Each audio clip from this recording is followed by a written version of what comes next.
Hello everyone. So here I'll do this experiment where you'll listen the pop sound produced when hydrogen gas burns.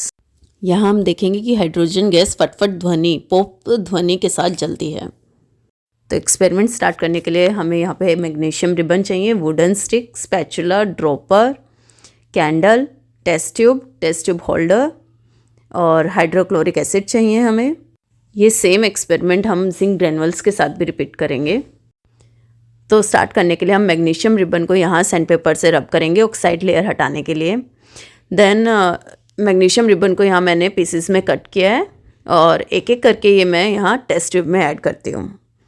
Test tube में magnesium ribbon add करने के बाद इसे test tube stand में रखने के बाद यहाँ पर हम कैंडल जलाएंगे। इसके बाद हमें चाहिए हाइड्रोक्लोरिक एसिड। तो हम यहाँ पे हाइड्रोक्लोरिक एसिड की ये बोतल ओपन करेंगे and we need to be very careful while dealing with hydrochloric acid।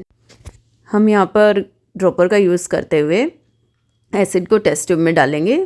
Will add it slowly. और इसके साथ यहाँ पर हमें एक और बात का ध्यान रखना है कि जो टेस्ट ट्यूब का माउथ है वो हमारे फेस की साइड नहीं होना चाहिए, ठीक है। ये हमारे फेस के अपोजिट होना चाहिए so that if anything happens it doesn't harm us. हम जलती हुई वुडन स्टिक को टेस्ट ट्यूब के माउथ के पास लाएंगे और पॉप साउंड सुनेंगे।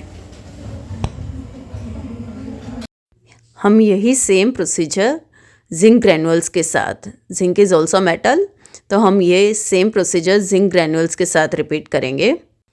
जिंक ग्रैनुअल्स एसिड के साथ रिएक्ट करेंगे और हाइड्रोजन गैस रिलीज़ होगी। अगेन हम वो पॉप साउंड सुनेंगे जिसे हम हिंदी में फटफट ध्वनि बोलते हैं। चलो तो अब इसे सुनते हैं। Thank you for watching. Let me know if you liked it and subscribe to my channel for more such videos.